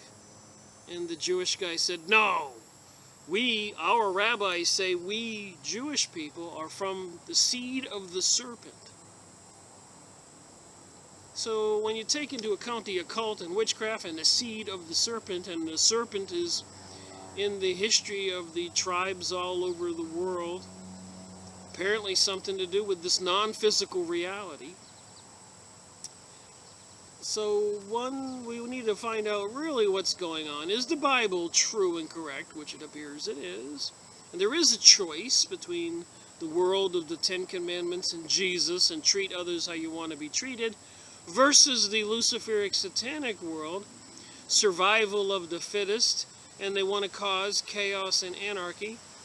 And apparently some tribes or cults or races of people, like many of the Jewish people, not all of the Jewish people, believe it's their divine right to be the rulers of mankind. So who gave them that distinction, told them they were the chosen ones? Was it the serpent God? So if we can't wrap our head around the fact that there is a separate reality, like Carlos Castaneda says, that I am in a physical reality sitting here, and there's a non-physical reality in the ether all around me, and who knows where else. I'm just keeping an open mind. So with that said, let me read some more here and try to finish up this video and keep it under 2 hours. So I got 25 minutes to go. And on my camera, there's a little clock up on the top left I can see. So I'm not going to read it all, but I think I'll have made my point. Might motivate you to get the book and sit down and read it and get a couple other books, or go watch some videos and say, there's more to reality than I thought. Better be weary of these New Agers and these shops where they have all these speakers and tell people how to ascend and get the energy through their chakras, and everything is love. And you want to ascend and leave this horrible planet where you are suffering. You need to be disembodied and allow your soul to return to heaven. I think they want to see you dead. And of course, the USA Georgia Guidestones say they want 500 million on the planet. I mean, 6 billion have to die if there's that many people on the planet. You just got to wonder about the motivations of these occultists, witchcraft people. But first you got to see that there is this other world, and we all, average citizens, can become somewhat illuminated. Because once you know, you can act. All right, page 145. The task of seeing. A warrior has to use his will and his patience to forget. In fact, a warrior has only his will and his patience, and with them he builds anything he wants. So they always tell us that we can do more than what we know we could do. Even Jesus' disciples couldn't heal as well as he could, and they complained, and he said, "Ye of such little faith." So I guess it's a matter of faith, and I think you can have more faith with more knowledge and become illuminated, which in turn maybe increases your personal power to will your reality. Not that I want to be teaching metaphysics, but I think there is the power in prayer, which is why they don't want you to believe in Jesus, Christianity. They want to destroy it, because they know you can access this other reality, non-physical reality. I learned these new words. Like that one word I learned, soul snatching. So apparently the Lucifer satanic religion people of the New Age and the New World Order want to snatch your soul from God and Jesus, that realm, that kingdom. And when they tried to teach Christianity to the Jewish people accused the Christians of soul snatching. So do we have a cosmic battle going on here? So Don Juan says, you have started learning the ways of sorcerers. You have no more time for retreats or regrets. You only have time to live like a warrior and to work for patience and will, whether you like it or not. How does a warrior work for them? I think there is no way of talking about it, he finally said, especially about will. Will is something very special. It happens mysteriously. There is no real way of telling how one uses it, except that the results of using the will are astounding.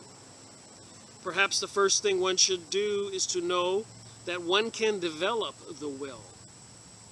A warrior knows that and proceeds to wait for it. Your mistake is not to know that you are waiting for your will. It is very difficult, if not impossible, for the average man to know what he is waiting for. A warrior, however, has no problems. He knows, and he is waiting for his will. So like I said, as you learn stuff and you become more aware of the reality around you, and quit thinking, allowing your brain to have chatter, I think your perception increases. And as you grow, all of a sudden you become, what do they say? The teacher will come when the student is ready. No, Don Juan said softly.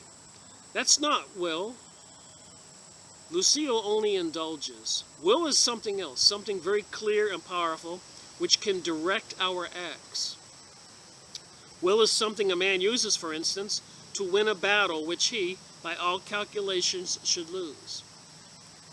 No, courage is something else. Men of courage are dependable men, noble men, surrounded by people who flock around them, admire them, yet very few men of courage have will.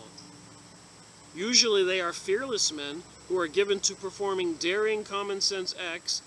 Most of the time a courageous man is also fearsome and feared.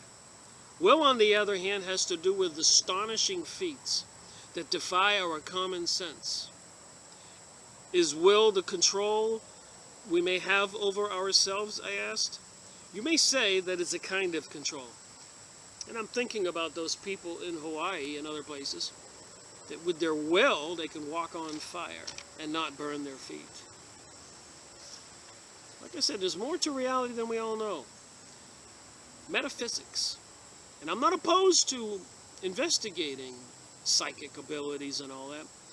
But with it, as the Rosicrucians teach, comes dangers of people learning that knowledge, using these other beings and their control to control people for their own personal financial gain and desires, and killing people and other things, and maybe whole masses of people, whole nations. Look at 9/11.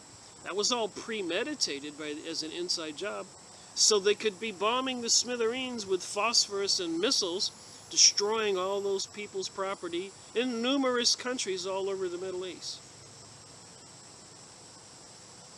I think there's a price to pay for that kind of insanity. There is a gap in us, like a soft spot on the head of the child, which closes with age. This gap opens as one develops one will. Where is that gap? At the place of your luminous fibers, he said, pointing to the abdominum, the stomach. So apparently, like I was watching in the Rosicrucian field, you open up these chakras,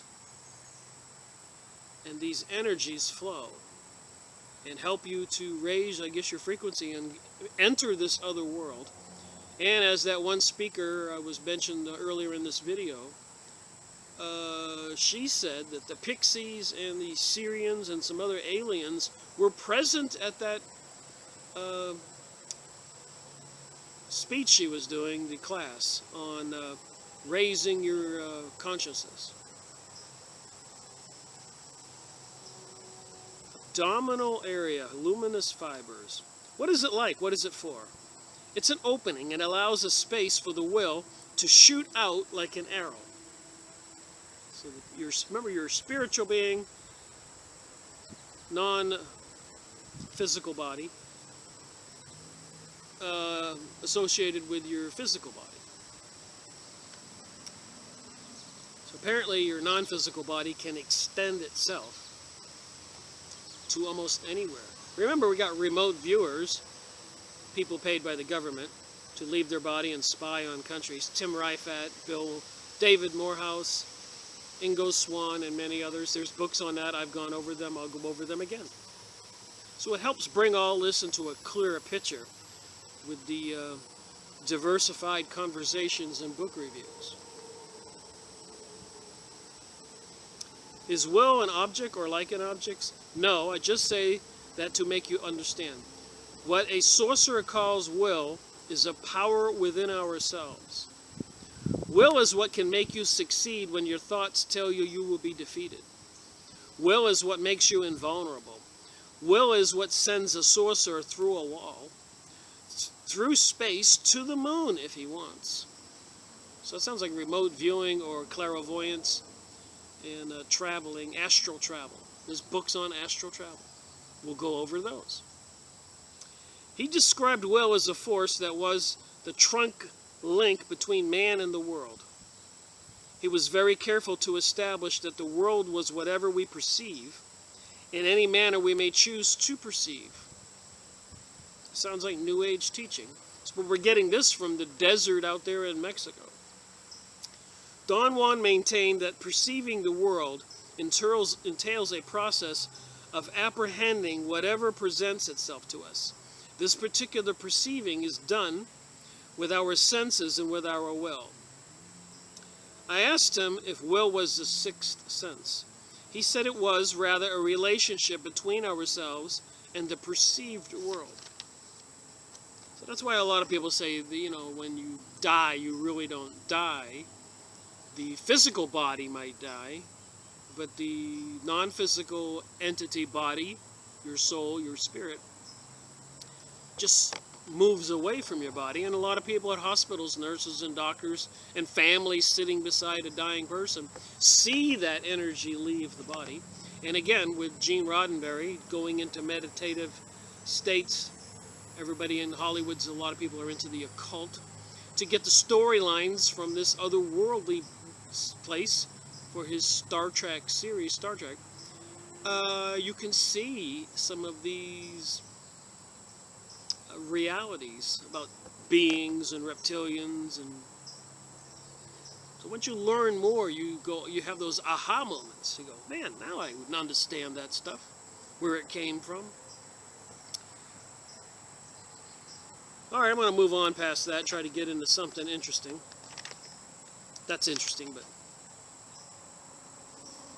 here we go, page 150. A man who follows the paths of sorcery is confronted with imminent annihilation every turn of the way, and unavoidably he becomes keenly aware of his death. Without awareness of death, he would be only an ordinary man involved in ordinary acts.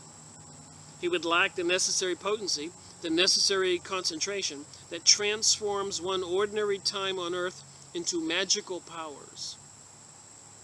Thus, to be a warrior, a man has to be, first of all, and rightfully so, keenly aware of his own death. But to be concerned with death would force any one of us to focus on the self, and that would be debilitating. I have trouble with some words. Debilitating. So the next thing one needs to be a warrior is detachment. The idea of imminent death, instead of becoming an obsession, becomes an indifference.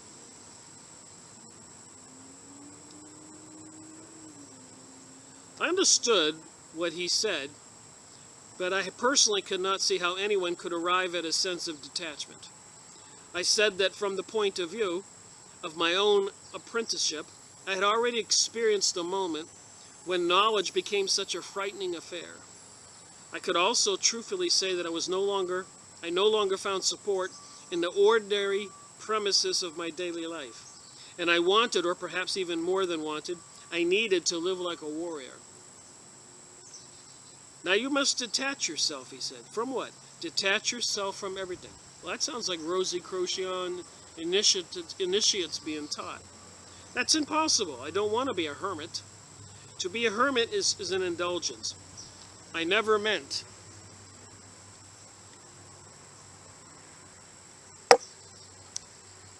that.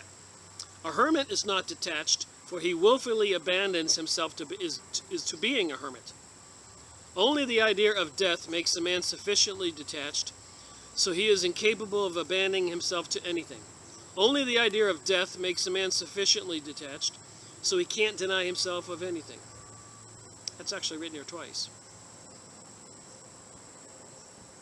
A man of that sort, however, does not crave, for he has acquired a silent lust for life and for all things of life.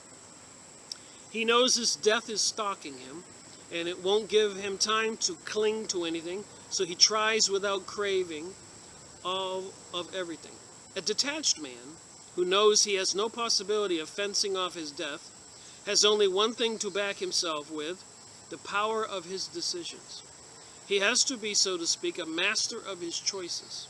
He must fully understand that his choice is his responsibility, and once he makes it there, is no longer time for regrets or recriminations.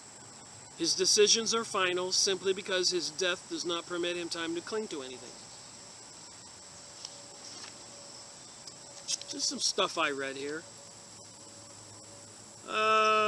More talk here because Carlos Castaneda likes to chit-chat a lot, ask Don Juan lots of questions.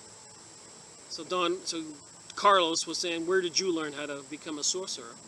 My benefactor was a sorcerer with great powers, he went on.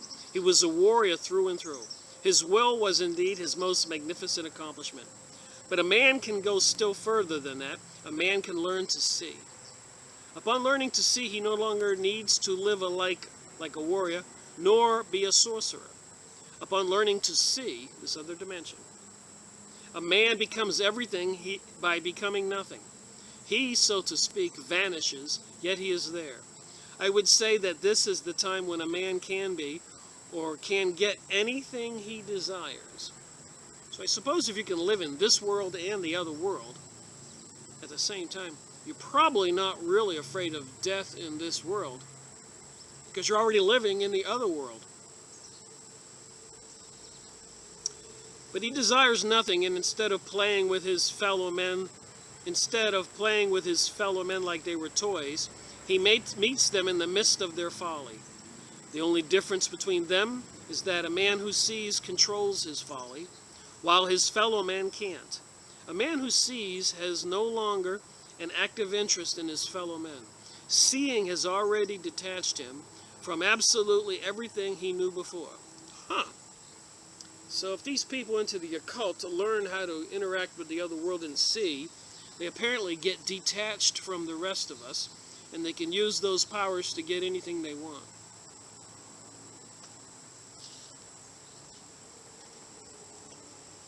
We are men, and our lot is to learn, and to be hurled into inconceivable new worlds. Carlos asked, are there any new worlds for us, really? I asked half in jest. Seeing is for impeccable men. Temper your spirit now. Become a warrior. Learn to see. And then you'll know that there is no end to the new worlds for our vision. Page 154. Don Juan calmly filled his pipe with smoking mixture, lighted it, and handed it to me. I experienced no apprehension. A pleasant drowsiness enveloped me right away. When I finished smoking the whole bowl of mixture, Don Juan put his pipe away and helped me stand up. We had been sitting facing each other on 2 straw mats, and he had placed in the center of the room.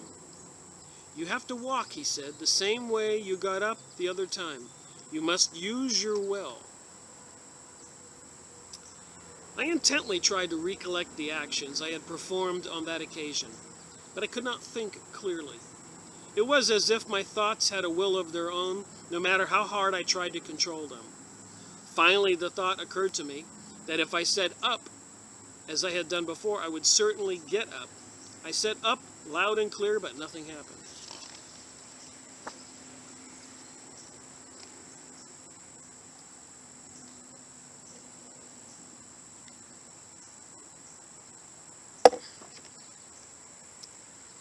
All right.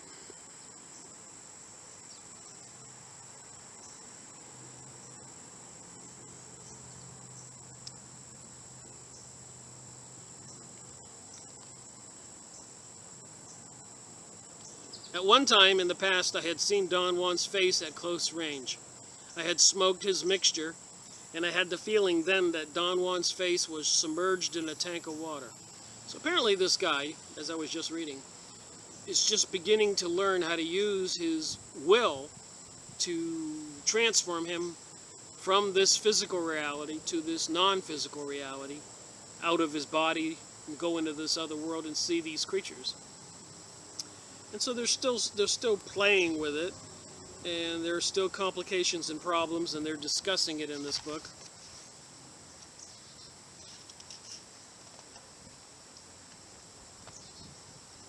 So let me try to find something here where he's under the influence. Look at the ground in front of you and listen. He tensed the string again and began playing.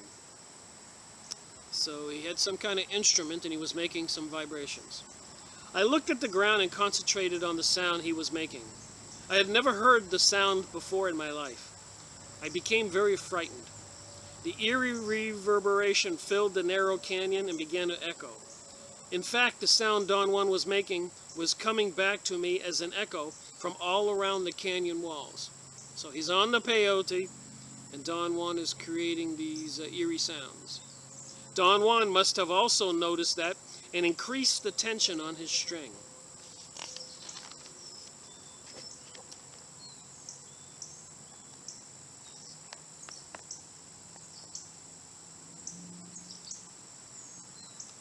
What did you have me doing in that canyon yesterday? So apparently something happened to him. I just tapped the spirit of that water hole.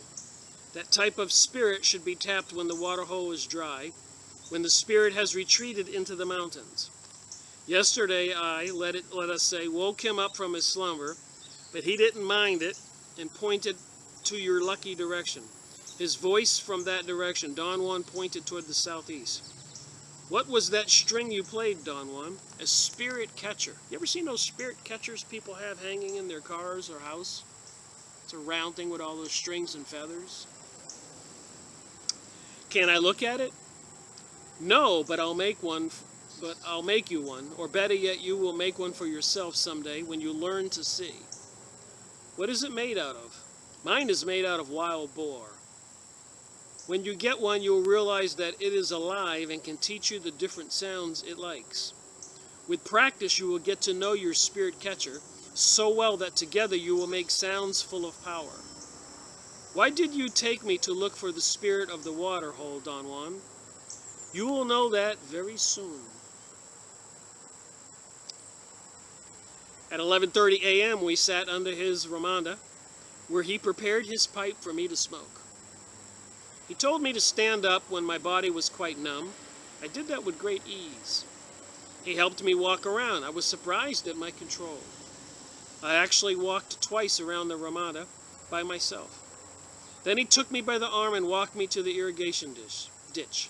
He made me sit at the edge of the bank and ordered me imperatively to gaze at the water and think of nothing else.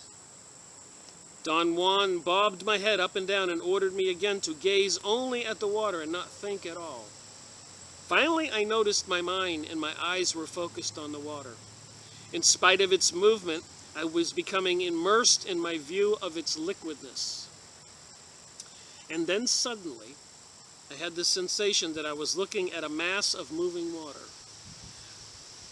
I was not looking at a mass of moving water, but at a pitcher of water that I had in front of my eyes that was a frozen segment of the running water. Then they began to acquire green fluorescence. A sort of green fog oozed out of them. The fog expanded in ripples, and as it moved, its greenness became more brilliant until it was a dazzling radiance that covered everything. I don't know how long I stayed by the irrigation ditch. Don Juan did not interrupt me, but I was immersed in the green glow of the fog. I could sense it all around me. It soothed me. I had no thoughts, no feelings. All I had was quiet awareness of a brilliant, soothing greenness. So learning to see takes practice. That's why they have initiates that go into these schools for many years, like monks. Seeing is not a matter of looking and keeping quiet, he said. Seeing is a technique one has to learn. Or maybe it is a technique some of us already know. So there's more highlighted portions here, just into this stuff they're talking about. I'm not going to be able to get to the rest of this book. There's much more about the incidences that him being induced into the smoking the peyote. Alright, he selected a slick, almost round boulder and told me to lie there. He arranged my body on the rock. He told me to stretch my arms and legs and let them hang loose. My back was slightly arched and my neck relaxed, so that my head also hung loose. He made me stay in that position for 15 minutes. Then he told me to uncover my abdominal region. He carefully selected some branches and leaves and heaped them over my naked body. I felt an instantaneous warmth all over my body. Don Juan then took me by the feet and turned me until my head was towards the southeast. Now let us call that spirit of the water hole. Oh my, I don't know if I'd want to be doing that. He gave me a snappy tap on the head with his knuckles and ordered me to look at the sky, not to close my eyes, and to concentrate on the sound. He added, as if on the second thought, that I should not hesitate to yell the word he had taught me if I felt something was coming at me. Don Juan increased. The tension increased. Don Juan and his spirit catcher were perfectly matched. The string produced a low-range note. They got those discs you can buy when you want to do yoga and try to meditate. So they're using music and vibrations also. And Don Juan magnified it, increasing its intensity until it was a penetrating cry, a howling call. The apex was an eerie shriek, inconceivable from the point of view of my own experience. Before Don Juan started his calls, I had been very warm and comfortable, but during the highest point of his calls, I became chilled, my teeth chattered uncontrollably, and I truly had the sensation that something was coming at me. At one point, I noticed the sky had become very dark. I had a moment of intense panic, and I yelled the word Don Juan had taught me. Don Juan immediately began to decrease the tension of his eerie calls, but that did not bring me any relief. "Cover your ears," Don Juan mumbled imperatively. He had put his hand on my mouth, and I was about to tell him I had a terrible headache. We stayed there until the leaves had burned. It was fairly dark by then. We walked down the hill, and I got sick to my stomach. While we were walking along the irrigation ditch, Don Juan said that I had done enough and I should not stay around. I asked him to explain what the spirit of the water hole was, but he gestured me to be quiet. So there's more here that he goes through. He spoke about seeing as a process independent of the allies, these beings, and the technique of a sorcery. A sorcerer was a person who could command the ally, these spiritual beings, and could thus manipulate an ally's power to his advantage, things I've been saying. But the fact that he commanded an ally did not mean he could see. I reminded him that he had told me before that it was impossible to see unless one had an ally. Don Juan very calmly replied that he had come to the conclusion it was possible to see and yet not command an ally. He felt there was no reason why not. Seeing had nothing to do with manipulatory techniques of sorcery. Which served only to act upon fellow men. The technique of seeing, on the other hand, had no effect on men. So like I said, there's a whole lot more I want to read, but I want to keep this video under... I did read it all, I can tell you. They had some more episodes. They went out into the canyons and the mountains and the valleys, and he kept taking the peyote and experiencing, seeing things and images and interactions, and finally at the end of the book he has quite an interesting conclusion to his experiences taking peyote and realizing this other world, non-physical reality is out there. So I don't know if I helped you to get a belief in this thing. Maybe you got to get the book. Maybe we need to do some more book reviews, which I will.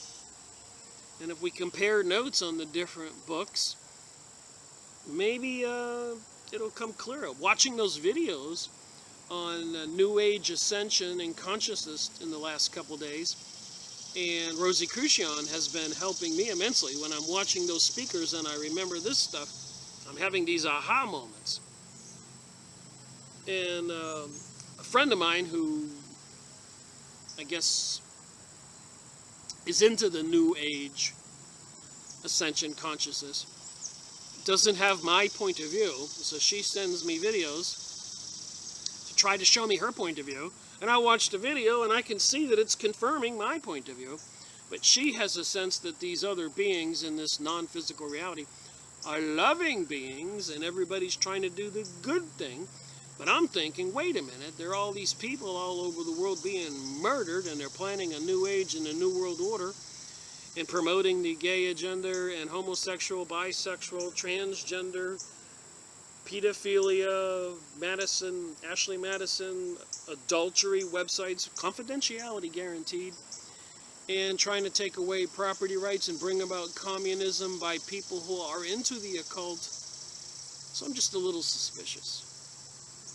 I want to keep an open mind and be skeptical. I do want to say that I do believe with a stronger confidence that there is a non-physical reality. And I really can't say that I didn't believe that. Many years ago when I had that out-of-body experience, or I grew up Christian, I had blind faith, as they say. And I had many psychic personal experiences, and other people noticed it, and there are many books on these topics. And to me, the concern is with the powers that rule our country in this series, Freemasonry and Satanism, I just think it behooves us to find out what this occult is, witchcraft is. That the Freemasons swear under threat of death they can't divulge what they learn, and they have to obey the master. And they have talk of aliens and UFOs and all this other insanity going on. Pole shifting, global warming, biodiversity, sustainability. When we have a beautiful, wonderful planet full of everything, hardly inhabited. People are congested into cities, but if you hop on a plane and go from Atlanta, Georgia to Orlando, you're going to cross a lot of vacant land, and from Orlando down to Cancun, Mexico's half jungle, all of it. And if you do that all over the world, all over Africa, all over South America, drive out west, from city to city, all you're going to do is see vacant land. So why the lies? Why the propaganda? What do they plan? Is the Bible correct? Is it a decision between the non-physical reality of the satanic Lucifer demons, or believing in Jesus and God and being saved from all this next 1,000 years of maybe hell on earth? I don't know. I just know something's going on, and that's what began my research, trying to find out what the heck is going on, and I named the series Freemasonry and Satanism. And meanwhile, in those 11 years now, I've been printing out and saving on my computer press releases and other research material, which I have tons of it. I've been organizing that in the last couple days, so I've been making videos on the New World Order, going through that material, which if I stacked it up is over 5 feet high of paper. Think about that. So I've got years, if nothing bad happens in the world, to continue to go through all the propaganda that they've been putting out in the last 10, 11 years, and trying to, again, get a strong focus on what's going on. And I didn't do the 6 sign, I just do my hand that way. I noticed the things on my camera. So thank you for watching my video. Rick Miracle reporting on this hot day in the mountains of North Carolina.